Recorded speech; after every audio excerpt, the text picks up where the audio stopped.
Hi mga kapatid! Ngayong araw, samahan niyo naman kami maligo sa ulan. Tara! Sobrang saya nga namin dyan ni Enang. First time lang kasi namin maligo sa ulan. At kasama pa namin si Mama. Naglalaba nga dyan si Lola Weng. At nanggulo lang kami sa kanya. Pero masaya naman siya kasi masaya din kami. Sabay-sabay na nga kami naligo sa ulan. Ayan nga oh, ang lakas ng ulan. Ito nga pala po, ang tindahan ni Mama Camille.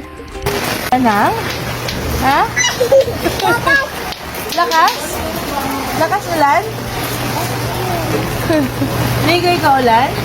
Siyempre. Dalawa kami ni Wayne. Maganda ko na. Dalawa kami ni Wayne. O, diba? Ang saya-saya ni Enang dyan. Si Tito Kiko nga, pinipilit ako maglato-lato, hindi naman ako magaling. O, diba? Sablay?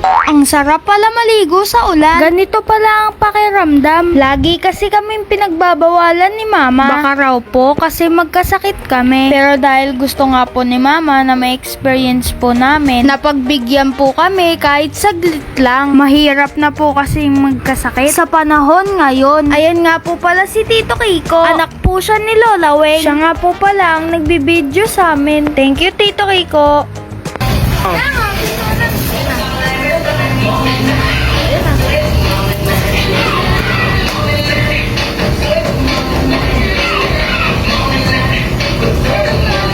Ayan nga po, nahihiya po akong sumayaw dyan. Mahihain po kasi talaga ako eh. Sinasabi lang po talaga sa akin ni Mama na wag po akong mahihiya. Sayang lang daw po kasi yung talent ko. Kung magiging mahihain lang po ako, panoorin nyo po dito sa page namin yung mga sayaw ko at mga banding namin ng kapatid ko. May sipon nga po pala si Enang dyan kaya saglit lang po kami. Ang cute nga po niya dyan. Marunong na po siya suminga. Thank you Lord po kasi binigyan nyo po ako ng baby sister. Si Mama po muna ang magvo-voice over. First time maligo sa ulan ng mga anak ko, kasama ko. Kaya sobrang saya talaga ng memories na to. Kaya kailangan ko itong i-upload. Dati-rati nga lang kami magkakapatid ang naliligo sa ulan. Pinapagalitan pa nga kami at pinapalo kasi nagsiswimming kami sa baha. At ayan nga, tingnan mo nga naman, ang bilis ng panahon. Ngayon, mga anak ko nakasama ko maligo sa ulan. Ang saya lang sa pakiramdam, parang bumabalik ka sa pagkabata mo.